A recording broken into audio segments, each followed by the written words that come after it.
We argue that Jesus' attention of walking past them, he didn't care about them. No. Jesus had a goal set before him. The disciples had a goal set before them. And they were all going towards that same goal.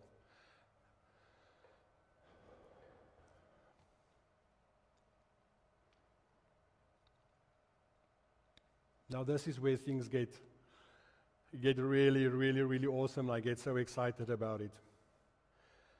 So, Jesus was on this side of the sea, driving out demons into the pigs, and he had an awesome opportunity there to minister to people, but their hearts weren't in the right place.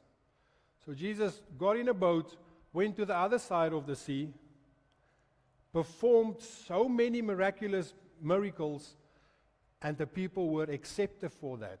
They were ready for that. Now we find Jesus heading back to this side again, where he was rejected when he drove out the demons. If I was Jesus, I wouldn't have gone back. But that's just me. So they're back on the boat, back on the other side, and this is where we pick up.